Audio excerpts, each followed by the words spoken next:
Society में एक परिवार रहने आया। वो लोग उस सोसाइटी में नए नए ही आए थे।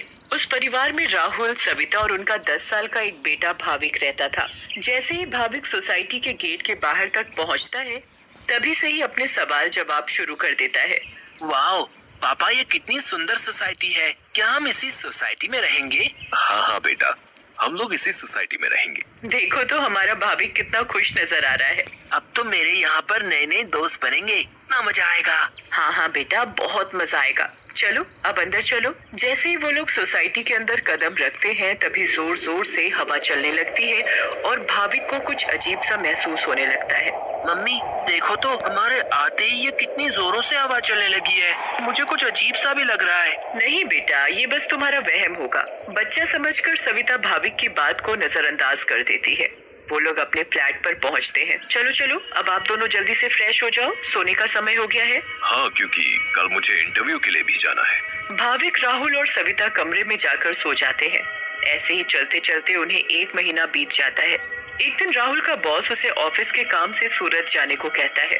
ये तो कितनी अच्छी खबर है। मैं ये बात सोसाइटी जाकर सविता और भाविक को बताऊंगा, तो वो दोनों भी बहुत खुश हो जाएंगे। राहुल घर जाकर ये बात सविता और भाविक को बताता है। सविता, ओ सविता, कहाँ हो तुम? तुम्हें एक खुशखबरी देनी है। अरे हाँ हाँ, क्या हुआ? इतना क्यों चिल्ला रहे हैं आप? हाँ पापा, क्या हुआ? आप इतने खुश क्यों नजर आ रहे हो? अरे खुश ना हो तो क्या करूं, बात ही ऐसी है। अब आप बताएंगे भी, क्या बात है? मुझे मेरी नौकरी की तरफ से सूरत ले जा रहे हैं। बहुत बड़ा प्रोजेक्ट है। अगर सब अच्छे से हो गया तो क्या पता वहाँ से आने के बाद मेरा इंक्रीमेंट भी हो जाए। अरे वाह, ये तो बहुत अच्छी खबर है। वाओ पापा, आप तो सूरत जा रहे हो। मैं भी जाऊंगा, मैं भी जाऊंगा। बेटा, मैं तुम्हें अपने साथ नहीं ले जा सकता। और सविता, तुम मेरा सामान पैक कर दो। मुझे आज ही रात 12 बजे तक निकलना है।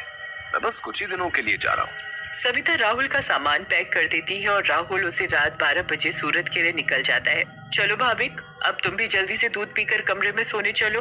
ठीक है मम्मी। सविता और भाविक अपने कमरे में चले जाते हैं। सविता तो सो जाती है, मगर भाविक को नींद नहीं आती। बहुत तेज बारिश होने लगती है। भाविक बालकनी में जाकर खड़ा हो जाता है और बारिश के मजे लेने लगता है। वाओ, कितना सुंदर नजारा है। भाविक की नजर अचानक सामने वाले फ्लैट पर पड़ती है, तो वहाँ एक मोमबत्ती जल रही होती है। ये क्या है? ये सामने से कैसी रोशनी दिखाई दे रही है?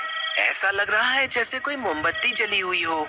अगर जब से हम यहाँ आए हैं, तब से तो ये फ्लैट बंद पड़ा है।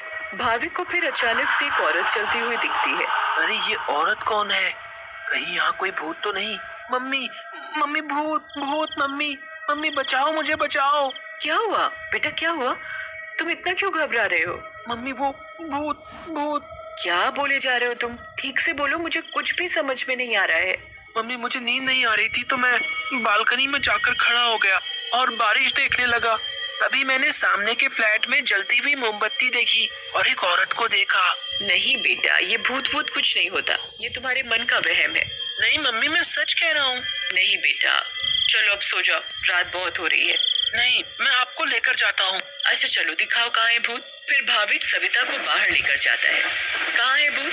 मुझे तो कहीं कोई नहीं दिख रहा। मम्मी देखो, वहाँ पर देखो, वो सामने वाले फ्लैट में। अरे बेटा, कुछ भी नहीं है वहाँ पर। नहीं मम्मी, मैं झूठ नहीं बोल रहा। अच्छा ठीक है ठीक है, चलो आप जल्दी कमरे में जाओ और सो जाओ। फिर वो दोनों कमरे में जाकर सो जाते हैं। भाविक, अब तुम्हें डरने की कोई जरूरत नहीं है। मैं तुम्हारे साथ सो रही हूँ ना, अब तुम आराम से सो जाओ। अगली सुबह भाविक सोसाइटी के दूसरे बच्चों से मिलता है। तुम सबके नाम क्या है? मेरा नाम पिंकू है। मेरा नाम सोनू है। और मेरा नाम गोली है। सारे बच्चे मिलकर पूरा दिन खूब मस्ती करते हैं। फिर रात में सारी औरतें सोसाइटी कंपाउंड में बातें करती हैं। तभी सविता रात की बात सारी औरतों को बताती है। दूसरी ओर भाविक और उसके सारे दोस्त लुका छुपी खेल रहे होते हैं। पिंकू गिनती करना शुरू कर देता है। तभी सारे बच्चे इधर उधर छिप जाते हैं, मगर भाविक खेल खेल में अपने फ्लैट के सामने वाले फ्लैट के दरवाजे तक पहुंच जाता है। उसे ये पता नहीं होता कि ये वही फ्लैट है जिसमें कल रात उसने एक औरत को जलती हुई मोमबत्ती के साथ देखा था। अरे ये दरवाजा तो खुला हुआ है और यहाँ तो कितनी सारी लाइटें हैं। चलो अब मैं जल्दी से इस घर में छिप जाता हूँ ताकि मुझे कोई ढूंढ ही ना पाए। वो जगह ठीक है, मैं उस कमरे में जाकर छिप जाता हूँ। भाविक जैसे ही उस फ्लैट के कमरे की ओर जाने लगता है, वैसे ही बाहर की सारी लाइट्स लुप लुप होने लगती हैं। ये क्या हो रहा है यहाँ पर? अचानक ये लाइटें लुप लुप कैसे होने लगी? भाविक इधर उधर देखने लगता है। तभी भाविक की नजर दरवाजे के ऊपर पड़ती है। ये दरवाजे के ऊपर क्या लिखा हुआ है? भूत! मम्मी, मम्मी बचाओ बचाओ! भाविक चिल्लाते हुए सोसाइटी कंपाउंड में जा पहुंचता है। अरे, ये आवाज तो भाविक की लग रही है। ये तो भाविक की आवाज है। भाविक की आवाज सुनकर सारी औरतें और आदमी कंपाउंड में जमा हो जाते हैं। तभी वो देखते हैं कि सामने से भाविक भागते भागते चला आ रहा है। मम्मी, मम्मी, वहाँ सच में वहाँ भूत है। क्या हुआ बेटा भाविक? हाँ बेटा, क्या हुआ? तुम इतने घबराए हुए क्यों लग रहे हो? हाँ बेटा, कुछ तो बताओ। कहीं तुमने फिर से सामने वाले फ्लैट में भूत तो नहीं देख लिया? भूत? भूत? कहाँ है भूत? मैं छुपने के लिए एक फ्लैट में चला गया क्योंकि उसका दरवाजा खुला हुआ था। मैंने वहाँ लिखा देखा। क्या लिखा देखा और कहाँ देखा?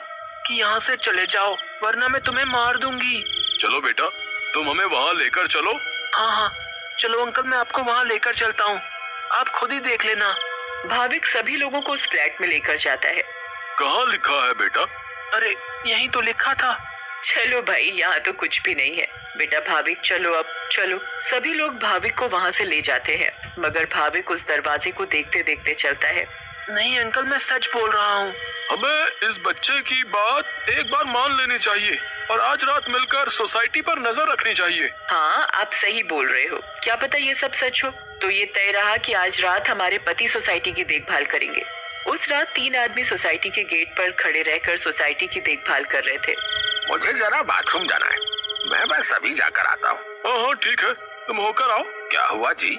गुड्डू को बहुत डर लग रहा है और वो बोल रही है कि आप ही उसे सुलाएंगे, तो आप जरा ऊपर आकर उसे सुला जाएंगे? ठीक है, अभी आता हूँ। दूसरा आदमी पहले आदमी से बोलता है। मैं जरा अपनी बेटी को सुला कर आता हूँ, उसे डर लग रहा है। अब सोसाइटी के दरवाजे पर सिर्फ रमेश यानी तीसरा आदमी ही बचता है। कहाँ रह गए ये दोनों? वो आदमी इधर उधर घूमता रहता है और अब उसे भी अकेले डर लगने लगता है। तभी उस आदमी को किसी औरत का साया दिखता है। उसके लंबे खुले हुए बाल और पायल की छम छम आवाज। चुड़ैल, बचाओ बचाओ, चुड़ैल। फिर अचानक वो चुड़ैल उसके सामने आ खड़ी होती है और आदमी बहुत तेज चिल्लाता है और वहीं बेहोश हो जाता है। अरे, ये चिल्लाने की आवाज किसकी आई? हाँ, आवाज तो मुझे भी आई। चलो चलकर देखते हैं। सारे सोसाइटी वाले अपनी बालकनी में आ जाते हैं तो वो क्या देखते हैं कि वहाँ रमेश बेहोश पड़ा हुआ था। ये आवाज कैसी आई थी? फिर सोसाइटी वाले नीचे आ जाते हैं तो वो वहाँ पर रमेश को जमीन पर पड़ा हुआ देखते हैं। सब जल्दी से नीचे आते हैं। सविता और भाविक भी नीचे आ जाते हैं। अरे, कोई इन्हें होश में लाओ। उठिए भाई साहब, उठिए। फिर कुछ ही देर में रमेश को होश आता है और वो सारी बात सोसाइटी वालों को बताता है जो उसके साथ कुछ देर पहले हुई थी। तभी सोसाइटी में अजीब सी आवाजें आने लगती हैं। मम्मी, देखा ना, मैंने बोला था ना कि भूत है। हाँ बेटा, तुम सही कह रहे थे। तभी सोसाइटी के बीचों बीच धुआं उठने लगता है और वहाँ वो चुड़ैल आ जाती है। कौन हो तुम और क्यों हमें इतने दिनों से परेशान किया हुआ है? हाँ, बताओ, क्यों तुमने इतने दिनों से इन लोगों को परेशान किया हुआ है? हम भी तो इसी सोसाइटी में रहते हैं। तुमने कभी हमें तो परेशान नहीं किया, तो इन लोगों को ही क्यों? हाँ, बोलो बोलो। तुम्हारी वजह से मैं कितना डर गई थी। बताती हूँ, सब बताती हूँ। कई सालों पहले जब मेरी शादी हुई तो मैं और मेरे पति रवि सविता के सामने वाले फ्लैट में रहने आए। हम बहुत खुश थे, पर अचानक मेरी माँ की तबीयत खराब होने की वजह से मुझे कुछ दिन के लिए यहाँ से जाना पड़ा। और तभी सविता के फ्लैट में एक बहुत सुंदर लड़की रहने आई। रवि उस लड़की को पसंद करने लगे थे और वो लड़की भी। उस लड़की को ये बात नहीं पता थी कि रवि शादीशुदा है। मैं जब वापस आई और मुझे ये सब पता लगा तो मैंने रवि को समझाने की बहुत कोशिश की, बहुत लड़ाई की, पर वो नहीं माने।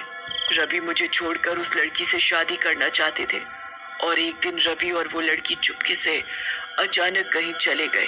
मैंने उन्हें ढूंढने की बहुत कोशिश की मगर वो मुझे कहीं नहीं मिले। और एक दिन मैंने उन दोनों को बाजार में साथ देखा। उन दोनों ने शादी कर ली थी। मैं भागते हुए घर आई और ये बात मुझसे बर्दाश्त नहीं हुई और उसी रात मैंने फ्लैट से कूदकर अपनी जान दे दी। और उस दिन से इस फ्लैट में किसी को रहने नहीं देती जिसमें सविता और उसका परिवार रहता है। हमें बहुत दुख हुआ सुनकर जो भी तुम्हारे साथ हुआ, पर इसमें मेरे और मेरे परिवार का क्या कसूर है? हाँ आंटी, आप तो अच्छी आंटी हो, ऐसे कैसे कर सकती हो? चुड़ैल भाभी की मासूमियत देखकर पिघल जाती है। ठीक है, अब मैं तुम लोगों को कभी परेशान नहीं करूंगी। ऐसा कहते ही वो चुड़ैल हवा में गायब हो जाती है और कभी किसी को परेशान नहीं करती।